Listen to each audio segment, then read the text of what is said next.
This episode is brought to you by Shopify. Whether you're selling a little or a lot, Shopify helps you do your thing, however you cha-ching. From the launch your online shop stage, all the way to the we just hit 1 million orders stage. No matter what stage you're in, Shopify's there to help you grow. Sign up for a $1 per month trial period at shopify.com/special offer, all lowercase. That's shopify.com/special offer. Making everyone happy on vacation isn't easy, but you know what is? Going to Aruba. All you have to do is walk out your door to find pristine pools, relaxing white sand beaches, and an island teeming with outdoor activities that'll put a smile on any face. You won't just feel great, you'll all feel great, filled with a calmer, more peaceful vibe that radiates Aruba's warmth. And the best part is, it never fades. That's the Aruba effect. Plan your family trip at Aruba.com. This is Optimal Health Daily, episode 2454. 3 Emotions That Will Help You Grow by Shirley of daringliving.com. And I'm Dr. Neil. Welcome to another Sunday bonus episode. This is where I like to share an episode from another podcast in our network, usually overlapping a bit with what we talk about here. And today's comes from my brother's podcast, Optimal Living Daily. You can find that podcast wherever you're hearing this. So with that, here's my brother Justin as we optimize your life. 3 Emotions That Will Help You Grow by Shirley of daringliving.com. If you're a doer like me, you're probably thinking, okay, feelings are great. Now give me practical tips so I can get work done. Am I right? Yes, I get it. Some of us were not raised to understand and express our emotions in a proper way. Growing up in an Asian household, we do not talk about feelings, so I can totally understand. Yet it's crucial to understand our emotions and learn how to manage them properly. In fact, learning about feelings is actually quite practical and useful because your feelings drive your actions, and your actions create the results you want in your life. Before we continue, I want to note that I'm using emotion and feeling interchangeably here.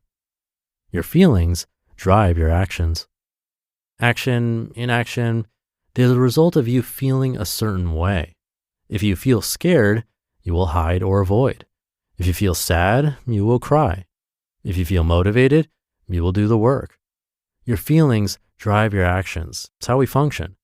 Even when you think you're taking actions while ignoring your feelings, you're actually feeling resistant. That's why it's so hard for you to move forward. This is why it's important to learn about your feelings, and it's crucial to intentionally choose what you want to feel so you can take the right actions. Embracing useful negative feelings. Positive feelings are great. Feelings such as excitement, motivation, happiness, relaxation. We have no problem feeling them. But what holds us back is we don't want to feel the negative feelings, specifically negative feelings that are useful and helpful for our growth. We don't want to feel frustrated or stressed or uncertain or scared. But often these are the very feelings we need to have as we're learning and growing. Some people call this growing pain. Emotions drive our actions. Understanding our feelings and emotions and how to process them can help you live an intentional life and have more self-awareness. Emotional wellness is important if you want to create your ideal life.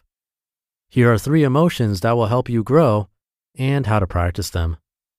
3 useful emotions that will help you grow. Feeling committed. Feeling committed means having the willingness to give your time and energy into something you believe in. It is a desire to stick with a goal, a plan, an idea, until it becomes reality. Feeling committed does not always feel good. It can feel rigid, harsh, and disciplined. But this feeling drives action. Feeling committed can help you achieve what you want. How to practice feeling committed? Intentionally choose to accomplish a goal, whether it is big or small. Make it a non-negotiable to accomplish it. Have no excuses. Maybe it's saving $1,000 each month, or it's working out every Saturday morning. Whenever you think about this goal, notice how it feels in your body. Practice feeling this way regularly. Feeling vulnerable. A lot of people think feeling vulnerable means you're weak. What they mean is feeling vulnerable means you're exposed. Dr. Brené Brown describes vulnerability as, quote, an emotional risk exposure, uncertainty, end quote. Being vulnerable is putting yourself, your ideas, and your gifts out for others to see at the risk of not receiving the feedback you desire. It's true that there is the risk, but what I found in my business and personal life is that whenever I put myself in a situation where I felt vulnerable, often what I get back in return is connection and understanding. Vulnerability means sharing who you actually are, and there's so much strength in that. As Dr. Brené Brown puts it, quote, "Vulnerability is the birthplace of innovation, creativity, and change," end quote. How to practice feeling vulnerable? Let yourself be seen. Tell someone how you actually feel. Speak up and address a problem if you need to. Notice how vulnerability feels in your body. Do your fingers go cold? Do you feel a knot in your stomach? Describe the physical sensations in your body and get more familiar with it. Feeling courageous. We can't talk about vulnerability without also talking about courage.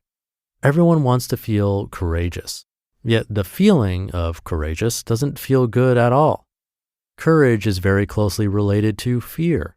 Courage means that you are afraid, yet despite that, you do it anyways.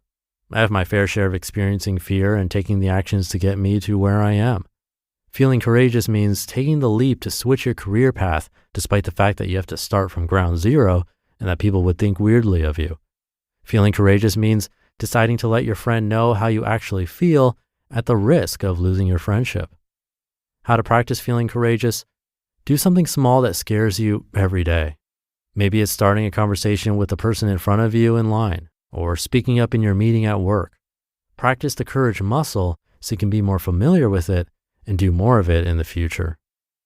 Conclusion.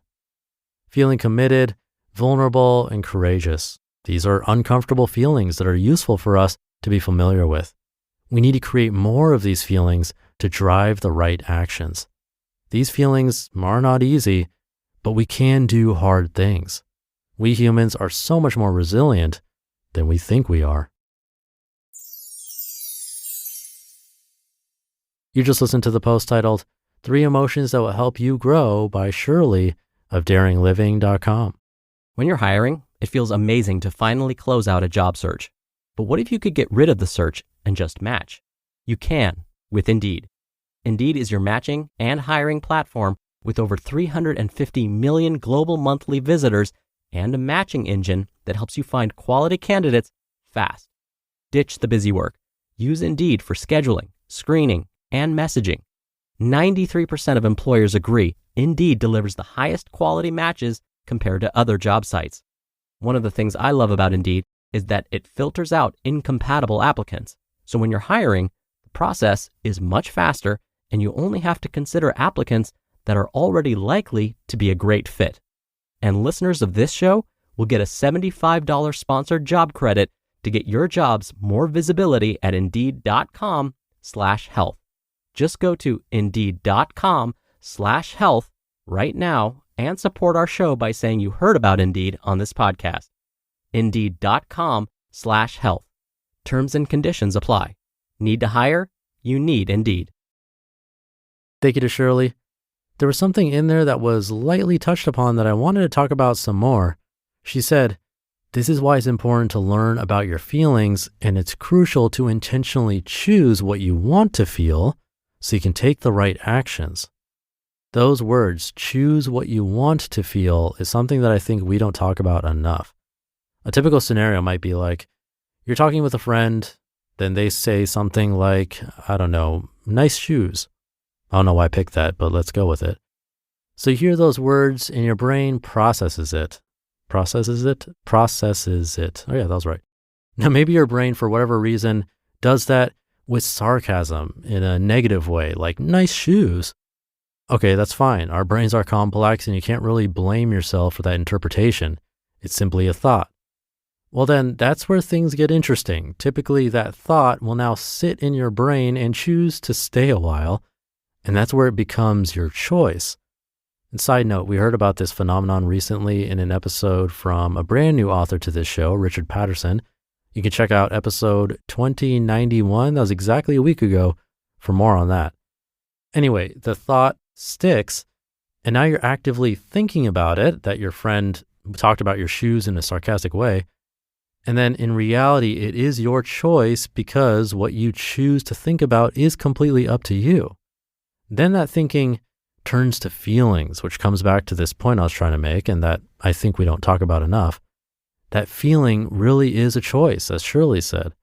It's crucial to intentionally choose what you want to feel so you can take the right actions. So the first time that thought appears, maybe it's not your choice, but then to dwell on it, that is your choice. And then the feelings that arise from thinking about it that long, that's also your choice. Again, you can hear more about this and what you can do about it in episode 2091, so I won't go into more detail, but it definitely reminded me of that post. So with that, have a great rest of your day.